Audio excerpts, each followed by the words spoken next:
சில காதல்கள் சேர்வதற்காக இல்லை, பிரிவதற்காகவே எழுதப்பட்டிருக்கும். அருண் மற்றும் மீனாட்சியின் கதையும் அப்படித்தான்.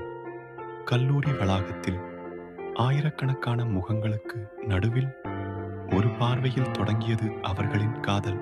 அந்த பார்வை பேச்சில் வளர்ந்து மெல்ல மெல்ல காதலாக மாறியது.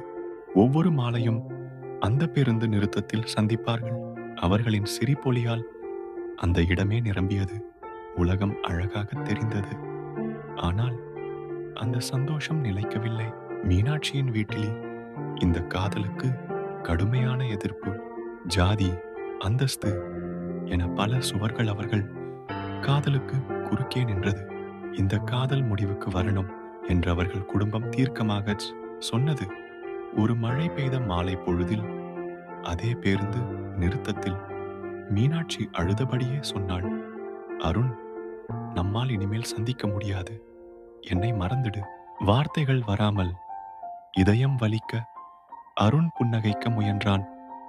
சரி மீனு, ஆனால் நீ எங்கே இருந்தாலும் சந்தோஷமா இருந்தா அது போதும். அந்த உரையாடலே அவர்களின் கடைசி சந்திப்பாக அமைந்தது. சில வாரங்களில் மீனாட்சிக்கு திருமணம் நடந்தது. அருணின் உலகம் இருண்டு போனது. பல வருடங்கள் ஓடின. அருண் தன் வாழ்க்கையில் மூழ்கி போனான். ஆனால் அவன் இதயத்தின் ஒரு மூலையில் மீனாட்சியின் நினைவுகள் வாழ்ந்து கொண்டே இருந்தது. ஒரு நாள் அவனுக்கு ஒரு கடிதம் வந்தது. பிரித்து படித்தான். அருண், நான் உன்னை மறக்க ஒவ்வொரு நாளும் முயன்றேன். ஆனால் முடியவில்லை. என் கணவர் நல்லவர், என் வாழ்க்கை நன்றாகத்தான் போகிறது. ஆனால் நீ என் வாழ்க்கையில் இருந்த அந்த அழகான தவறு. உன்னை நினைக்காத நாட்களே இல்லை. இப்படிக்கு மீனாட்சி கடிதத்தை படித்தபடியே அருணின் கண்களில் கண்ணீர் வழிந்தது.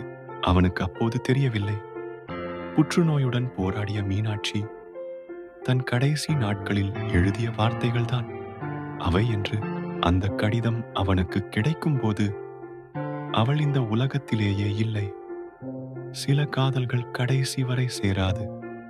ஆனால் வாழ்நாள் முழுவதும் நினைவுகளாக மட்டும் உடன் வாழும்.